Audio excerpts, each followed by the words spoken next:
Hello everyone, my name is Diksha Jain. I secured the 22nd rank in Civil Services Examination 2018. I'm going to be talking about the GS strategy for mains in this particular video.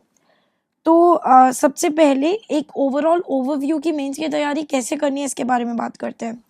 Mains के लिए जो सबसे ज़्यादा important चीज़ है वो है answer writing practice. आप जितना ज़्यादा आंसर राइटिंग प्रैक्टिस करेंगे उतने ही ज़्यादा चांसेस होंगे आपके मेंस क्लियर करने के। इसका रीज़न ये है, सबसे पहली बात कि यूपीएससी में जो क्वेश्चंस होते हैं और उनका अलॉटेड टाइम होता है वो बहुत ही ज़्यादा कम होता है। तो आपको अपना आंसर कैसे स्ट्रक्चर करना है, कैसे कम शब्दों में ज़्यादा बात बोलनी है, कैसे उसको एक अच्छे एग्जाम्पल यूज़ करके लिखना है, that practice is very very important. And paper कैसे ख़त्म करना है। Many times you must have heard that लोगों का 15 क्वेश्चन के आगे पेपर ही नहीं ख़त्म हो रहा है। People are leaving 2 questions 3 questions, they are not able to complete the paper. If you practice answer writing with a timer, if you give mock papers, then what happens is that you will learn how to complete the paper in time. That is very very important for clearing this exam. Second thing, as you practice answer writing, you will also realize कि इसमें कहाँ पे आप क्या improvement कर सकते हैं। जैसे अगर पहले आप पैराग्राफ फॉर्म में लिख रहे थे और आपको फील हो रहा है कि पॉइंट फॉर्म ज़्यादा बेटर लग आपको सूट कर रहा है, तो then you can shift to it slowly. आप हेडिंग्स डाल सकते हैं, सब हेडिंग्स डाल सकते हैं। जिन लोगों को डायग्राम सूट करते हैं वो डायग्राम्स भी यूज़ कर सकते हैं। तो लेकिन ये सब एक्सपेरिमेंट का मौका आपको तभी मिलेगा जब आप पहले प्रैक्टिस करेंगे। तो आंसर राइटिंग प्रैक्टिस बहुत ही ज़्यादा इंपॉर्टेंट है। Mock papers again paper complete करने के लिए इंपॉर्टेंट है और इवैल्यूएशन के लिए भी इंपॉर्टेंट है, क्योंकि जब आप मॉक पेपर्स देते हैं तो आपको थोड़ा दूसरे लोगों का भी फीडबैक मिलता है। आप आपस में एक दूसरे के पेपर्स भी चेक कर सकते हैं, आप कहीं प्रॉपर टेस्ट सीरीज ज्वाइन कर सकते हैं। तो लेकिन उससे आपको जो फीडबैक मिलेगा वो आप यूज़फुल मतलब अगर आप उसको एक फोकस्ड वे में लेंगे तो it will be very useful to you. Okay, तो अब ये तो हो गया मेंस का एक जनरल अप्रोच। मैं एक और चीज़ कहना चाहूँगी कि वैसे तो हम लोगों को लगता है कि मेंस में हम सब कुछ एक बार फिर से रिवाइज कर लेंगे, पूरी लक्ष्मीकांत फिर से पढ़ेंगे, पूरी हिस्ट्री फिर से पढ़ेंगे और सब करंट अफेयर्स भी पूरे रिवाइज कर लेंगे साल भर के। ऐसा ज़्यादातर नहीं हो पाता है। आपने प्रीलिम्स के लिए जितनी पढ़ाई की, तो प्रीलिम्स में अगर आप कोई टॉपिक छोड़ रहे हैं तो काफ़ी बार ये भी पॉसिबल है कि वो मेंस के लिए थोड़ा बहुत छूट जाए या बाद में आपके लिए पैनिक का कारण बने। तो मेरा तो अप्रोच यही रहेगा कि आप प्रीलिम्स के पहले जितना हो सके अपना रिवीजन सिलेबस का कर लीजिए। मेंस में आप कौन सा टॉपिक फिर से छू पाएंगे नहीं छू पाएंगे वो टाइम कंस्ट्रेंट से हो जाता है कभी कभी। मेरे केस में फॉर एग्जांपल मैं लक्ष्मीकांत पूरी फिर से नहीं कर पाई थी। मैंने बस फंडामेंटल राइट्स और कुछ इंपॉर्टेंट चैप्टर्स किए थे, मैं उनको फिर से मेंस के लिए नहीं रिवाइज कर पाई थी। तो ये भी ध्यान में रखिएगा कि अगर रिवीजन नहीं हो रहा है तो भी कोई बात नहीं, अगर कोई टॉपिक छूट रहा है तो भी कोई बात नहीं, आप आंसर राइटिंग प्रैक्टिस करते रहिए, वो आपका एक अलग तरीके का रिवीजन होगा। ओके, तो अगर हम सब्जेक्ट वाइज देखें तो सबसे पहले हिस्ट्री, GS1 पेपर जो होता है हिस्ट्री में, जो मैंने जिन सोर्सेज से पढ़ाई की थी वो थी 11-12 की NCERTs। इसके अलावा मैंने क्लासेस अटेंड की थी, उसमें क्लास में अगर कुछ मैंने एक्स्ट्रा पढ़ लिया तो पढ़ लिया। उसके अलावा मैंने NCERTs के अलावा कुछ नहीं किया। वर्ल्ड हिस्ट्री के लिए मैंने नॉर्मन लॉ पढ़ी थी। एक NCERT की बहुत ब्यूटीफुल चीज़ है वो ये है कि उसमें एनालिसिस बहुत अच्छा दिया होता है। एक हिस्ट्री होती है कि आपको फैक्चुअली पता है कि क्या चीज़ किसके बाद हुआ और किसने क्या किया, एंड दूसरा होता है कि आप उसको एक लॉन्ग टर्म व्यू में देख सकें और उसको आप एनालाइज कर सकें अच्छे से। अगर आप वो कर पा रहे हैं तो वो बहुत ही मतलब आपको 1-2 मार्क्स उससे बेटर ही मिलेंगे। और ज़्यादातर यूपीएससी क्वेश्चंस ऐसे पूछता है जो एनालिसिस ओरिएंटेड होते हैं। जैसे इस बार क्वेश्चन आया था कि महात्मा गांधी की जो वैल्यूज़ थी, उनकी जो मतलब फिलॉसफी थी, उसकी अभी के टाइम्स में क्या रिलेवेंस है। तो it is an analysis oriented question, तो आपको वो थोड़ा सा ध्यान में रखना चाहिए। करंट अफेयर्स में अगर कोई हिस्टोरिकल इवेंट फिर से आया है, जैसे 2017 में चंपारण सत्याग्रह को 100 साल हो गए थे, तो हमें प्रीलिम्स में क्वेश्चन आया था, तो ऐसे मेंस में भी आता है। तो please keep an I out for such questions. Second is geography. Geography में मेरा जो अप्रोच था वो अगेन NCERT ओरिएंटेड था। 11-12 की NCERT, GC लियोंग पर एक बुक है उससे भी मैंने पढ़ा था, और उसके अलावा क्लास में अगर कुछ मैंने पढ़ा तो नोट्स वगैरह वो भी पढ़े थे। ज्योग्राफी के आंसर में आप मैप्स बना सकते हैं, आप थोड़े बहुत डायग्राम का भी यूज़ कर सकते हैं, वो आपके आंसर को एनहांस करेगा और आपकी कॉन्सेप्चुअल क्लैरिटी को भी दिखाएगा। तो that is advisable. Geography is a good area जहाँ पे आप डायग्राम्स का यूज़ कर सकते हैं। तीसरा सेक्शन GS1 का होता है सोसाइटी।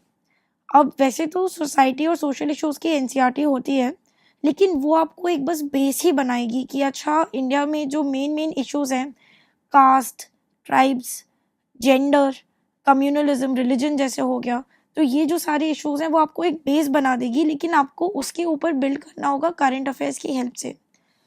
अगर करंट में कोई इशू इंडिया फेस कर रही है, जैसे अगर विमेन एम्पावरमेंट, जैसे सेक्स रेशियो पे बहुत बार क्वेश्चन आता है कि जो फीमेल इन्फेंटिसाइड है वो काफ़ी बढ़ी हुई है और स्पेशली कुछ स्टेट्स में इसका बहुत ज़्यादा प्रभाव है। तो उसके ऊपर क्वेश्चन आता है, तो आपको थोड़ा-सा इसका अगर आप डेटा याद रख सकें, इसका आप थोड़ा-सा एनालिसिस कर सकें, गवर्नमेंट की कौन-सी स्कीम है, जैसे बेटी बचाओ बेटी पढ़ाओ है, तो उसके बारे में आप अपने आंसर में लिख सकते हैं। तो society 80% is more current affairs and more अपनी आपकी जो आप आस-पास अपनी आँखों से जो सोसाइटी में देख रहे हैं वो, and 20% is the base of जो एक इंडियन सोसाइटी की अंडरस्टैंडिंग होती है वो। तो इसके लिए आप प्लीज़ करंट अफेयर्स बहुत अच्छे से देखें। आप सेंसस का डेटा पढ़ सकते हैं। अगर आपको कहीं पे सोसाइटी के थोड़े कंसोलिडेटेड नोट्स मिल जाए, क्लास नोट्स मिल जाए, तो आप वो भी देख सकते हैं। GS2 की जैसे अगर हम बात करें तो पहला हो गया पॉलिटी। पॉलिटी के लिए Laxmikanth is a very good book. आप जो कि अपने बेसिक्स हैं, आप लक्ष्मीकांत से रिवाइज़ कर लीजिए। क्वेश्चन्स आते हैं उसमें से आप इज़िली आंसर कर सकते हैं। जो कोर पॉलिटी के क्वेश्चंस होते हैं कि जैसे इलेक्शन कमीशन की कॉन्स्टिट्यूएंट्स कौन है, कौन अपॉइंट करता है कमिटी, ये सब बहुत ही फैक्चुअल होते हैं, तो ये आप देख सकते हैं। एंटायरली फैक्चुअल यूपीएससी कम पूछता है, तो अगर जैसे इलेक्शन कमीशन के कुछ इश्यूज़ हैं, तो वो भी आप साथ में पढ़िए। और लक्ष्मीकांत में ये इश्यूज़ भी थोड़े बहुत दिए हुए हैं, बट आप करंट अफेयर्स को ज़रूर इसमें देखते रहें कि अगर रिसेंटली कोई कंट्रोवर्सी हुई है, कोई चीज़ चर्चा में रही है, कोई मतलब एनालिसिस में ऐसे आ रहा है कि कोई इंस्टीट्यूशन में कोई प्रॉब्लम चल रही है, तो ये सब आप अपने आंसर में मेंशन कर सकते हैं।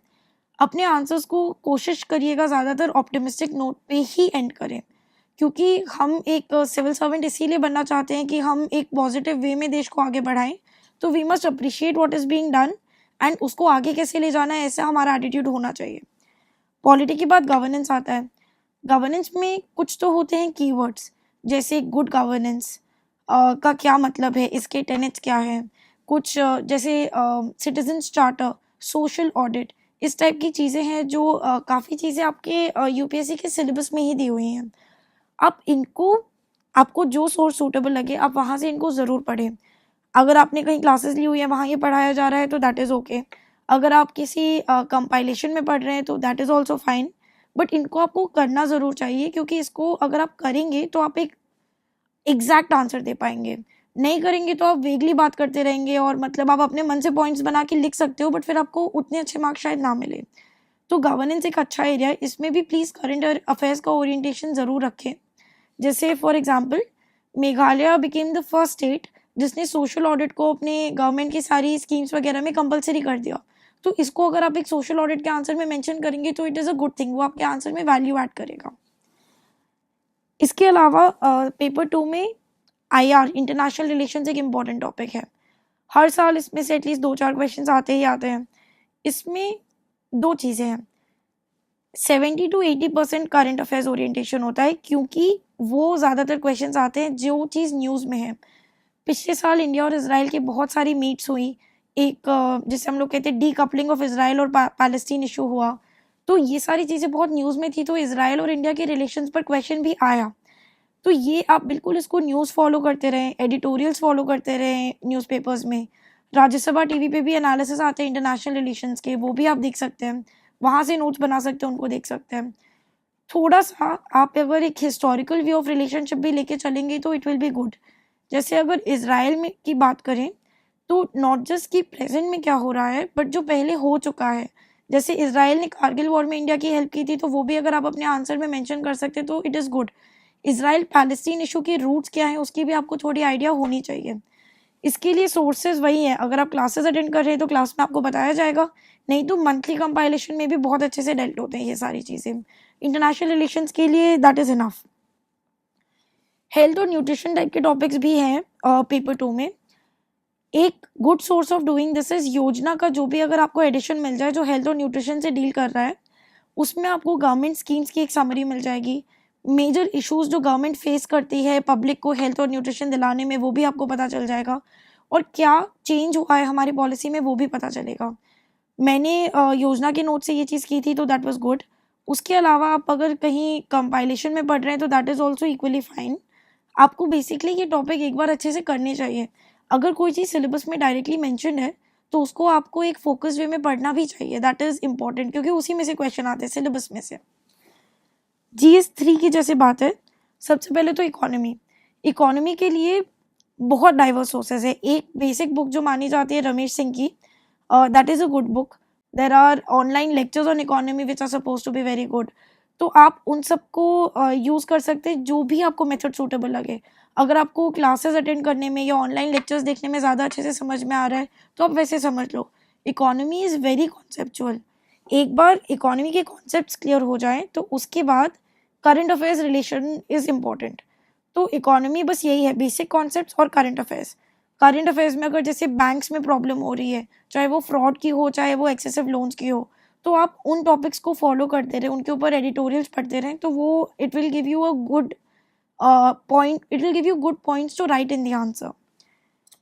इकोनॉमी के बाद जैसे बाकी सारे जो टॉपिक्स हैं, कुछ तो कोर है, जैसे agriculture is again part of economy. आप जहाँ से भी पढ़ेंगे एग्रीकल्चर भी आप पढ़ेंगे, उसके इश्यूज़ क्या हैं, स्कीम्स क्या हैं, वो ज़रूर देख लीजिएगा। बट जो बाकी के टॉपिक्स हैं, security, disaster management, border management, science and technology, ये बहुत ज़्यादा करंट अफेयर्स ओरिएंटेड होते हैं। तो इनके लिए न्यूज़पेपर सबसे ज़्यादा बेटर सोर्स है, क्योंकि जो भी चीज़ें न्यूज़पेपर में आ रही है उन्हीं में से क्वेश्चन बनेगा 99%। डिज़ास्टर मैनेजमेंट में जो डिज़ास्टर स्पेशली इंडिया के लिए रेलिवेंट है, जैसे साइक्लोन फानी अभी ओडिशा में आया है तो शायद साइक्लोन पे क्वेश्चन बन सकता है मेंस में। अगर कहीं पे अर्थक्वेक है या फिर लैंडस्लाइड हो रही है, फॉरेस्ट फायर्स बीच में बहुत ज़्यादा न्यूज़ में थे, उन पे भी क्वेश्चंस आए थे। तो आप थोड़ा सा अवेयर रहें कि देश में कौन से डिज़ास्टर्स इंपॉर्टेंट हैं एंड उसके हिसाब से आप अपना प्रिपरेशन थोड़ा फोकस कर सकेंगे। बॉर्डर मैनेजमेंट के लिए आप मतलब एक जनरल ओवरव्यू जो इंडिया के नेबरिंग कंट्रीज़ हैं, पाकिस्तान, चाइना, श्रीलंका, बांग्लादेश, ये सब, और इनके साथ हमारी बॉर्डर का नेचर क्या है, म्यांमार भी है जैसे, वो एक बार ज़रूर ओवरव्यू देख ले। इवन मंथली कंपाइलेशंस वगैरह में सिक्योरिटी का आता है एक सेक्शन, उसमें काफ़ी बार ये ठीक से कवर्ड होता है। उसके अलावा इंटरनल सिक्योरिटी के जो इश्यूज होते हैं, तो जो चीज़ आपको न्यूज़ में ज़्यादा पढ़ने में आए, जैसे ड्रग्स काफ़ी बड़ा इशू आजकल चल रहा है, तो हमें मेंस में ड्रग्स का क्वेश्चन आया था। Cyber security is another important issue. Trafficking, human trafficking, smuggling, ये सब भी बहुत इंपॉर्टेंट इश्यूज़ है, क्योंकि न्यूज़ में आते रहते हैं। गवर्नमेंट का ट्रैफिकिंग के ऊपर बिल भी आया था रिसेंटली। तो ये सारी चीज़ें आप मतलब इंटरनल सिक्योरिटी के इश्यूज़ में इनमें ज़्यादा फोकस कर सकते हैं। GS4 का पेपर होता है एथिक्स एंड इंटेग्रिटी का। ये अगेन एक बहुत ही क्रिएटिव स्पेस ये भी आपको देता है। एथिक्स के पेपर में कुछ बेसिक कॉन्सेप्ट्स आपको करने ही हैं, जो मॉरल फिलोसोफर्स हैं, इमोशनल इंटेलिजेंस जैसे कॉन्सेप्ट्स हैं, एटीट्यूड, एप्टीट्यूड, जो सिलेबस में डायरेक्टली मेंशन्ड है, इनको आप किसी भी सोर्स से कर सकते हैं। Lexicon is a good book to do that. अगर आप कहीं क्लासेस अटेंड कर रहे हैं, आपको लग रहा है नोट्स अच्छे हैं, तो आप क्लास नोट से ही कर लीजिए, दैट इज़ ऑल्सो इनफ। इन सारे टॉपिक्स को आपको बस एक ब्रीफ डेफिनेशन और उनका कॉन्सेप्ट क्लियर होना चाहिए। इसका मतलब ये नहीं है कि आप एकदम उसकी बहुत ज़्यादा डिटेल और फिलॉसफी में चले जाएं। एक बार आपका कॉन्सेप्ट क्लियर हो गया तो उसको आप सब्सटैंशिएट कीजिए हिस्टोरिकल एग्जाम्पल से, करंट अफेयर्स में इंसिडेंट्स हो रहे हैं उनके एग्जाम्पल से, और मॉरल फिलोसोफर्स की जैसे जो एक फ्रेमवर्क मिल जाता है हम लोगों को, जैसे इमैनुअल कांट का डिग्निटेरियन फ्रेमवर्क है, एक एग्जिस्टेंशियलिस्ट फ्रेमवर्क है। इन सब फ्रेमवर्क से चीज़ों को एनालाइज करने की कोशिश कीजिए। जो इम्पोर्टेंट इश्यूज़ है, जैसे सरोगेसी एक इंडिया में इम्पोर्टेंट इशू था कि सरोगेसी कमर्शियलाइज होनी चाहिए कि नहीं होनी चाहिए, तो आप इन सब चीज़ों का एथिकल पर्सपेक्टिव ज़रूर देखिए, ये क्वेश्चन आ भी सकते हैं। इसके अलावा केस स्टडीज़ होती है एथिक्स के पेपर में, उसमें द आइडिया इज़ 2 चीज़ें चेक करना, आपकी एथिकल इंटेग्रिटी, जितनी आपने मॉरल फिलॉसफी, इमोशनल इंटेलिजेंस पढ़ी है, आप प्रैक्टिकल सिचुएशन में उनको कैसे अप्लाई कर रहे हैं और कितना अच्छे से आप प्रेशर में सिचुएशन हैंडल कर सकते हैं। Don't forget to subscribe with us and press the bell icon to never miss the video on Chanakya IAS Academy.